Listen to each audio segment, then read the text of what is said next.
ఇతడి పేరు ప్రొఫెసర్ నాగేశ్వర్ అనే విషయం తెలిసిందే. ఇతడు టీవీ ఛానల్స్లోనూ యూట్యూబ్ ఛానల్స్లోనూ కనబడి పేటీఎం పార్టీ తరఫున పిచ్చి పిచ్చి విశ్లేషణలు చేస్తూ ఉంటాడు. సగటున ఇతడు చేసిన 10 వీడియోలను తీసుకుంటే అందులో 5 వరకు వీడియోలు ప్రధాని నరేంద్ర మోడీ గారిని తిట్టడానికి ఉద్దేశించినవి. మరో 4 వీడియోలు జనసేనాని పవన్ కళ్యాణ్ గారిని కానీ టీడీపీ అధినేత చంద్రబాబు నాయుడు గారిని కానీ తిట్టడానికి ఉద్దేశించినవి. కాగా ఆ మిగిలిన ఒక్క వీడియోను జనసేనను లేదా టీడీపీని పొగడడానికి చేస్తూ ఉంటాడు. ఎందుకంటే తాను న్యూట్రల్ జర్నలిస్టు అనిపించుకోవడానికి పడే వృధా ప్రయాస అన్నమాట. కాగా పద్మవిభూషణ్ మెగాస్టార్ చిరంజీవి గారు తాజాగా కూటమికి మద్దతును ఇస్తూ మాట్లాడడంతో వైఎస్ఆర్సీపీ రగిలిపోయింది. ఇమీడియట్గా పేటీఎం ద్వారా డబ్బులు అందుకున్న ప్రొఫెసర్ నాగేశ్వర్ చిరంజీవి గారికి వ్యతిరేకంగా మాట్లాడుతూ కొన్ని చచ్చు పుచ్చు వీడియోలను చేశాడు. ఇతడు అంటాడు కదా, గత 10 సంవత్సరాలుగా చిరంజీవి గారు రాజకీయాలకు దూరం అయిన తర్వాత ప్రజాసేవ అసలు చెయ్యలేదట. అటువంటి చిరంజీవి గారు సడన్గా వచ్చి కూటమికి ఓట్లు వేయమంటే ఎవరు వేయరని ఈ ఫేక్ విశ్లేషకుడు అన్నాడు.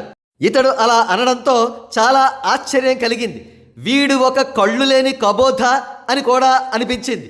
ఒరేయ్ నాగేశ్వర్, నీకోసమే ఈ ఫోటో ఒక్కసారి చూడు. కరోనా టైంలో చిరంజీవి గారు రాష్ట్ర వ్యాప్తంగా 30 కోట్లకు పైగా రూపాయలను వెచ్చించి ఆక్సిజన్ బ్యాంకులను నెలకొల్పారు. ఈ విషయం నీ కంటికి కనబడలేదా నాగేశ్వర్?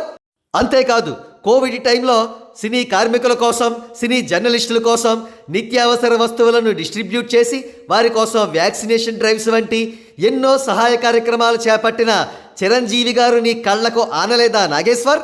అసలు నీ దృష్టిలో ప్రజాసేవ అంటే ఏంటో చెప్పరా నాగేశ్వర్? ఓట్ల కోసం దొన్న పోతుల రోడ్ల మీద పడి ప్రజల్ని అడుక్కోవడమే ప్రజాసేవ? అసలు నీకు ప్రొఫెసర్ అనే ట్యాగ్ ఇచ్చిన సన్నాసి ఎవడ్రా చెప్పరా నాగేశ్వర్? ఏవో పిచ్చి పిచ్చి అబద్ధాలతో గుడ్డెద్దు చేలో పడ్డట్టుగా వాగుకుంటూ ఏవేవో పిచ్చి విశ్లేషణలు చేస్తావు.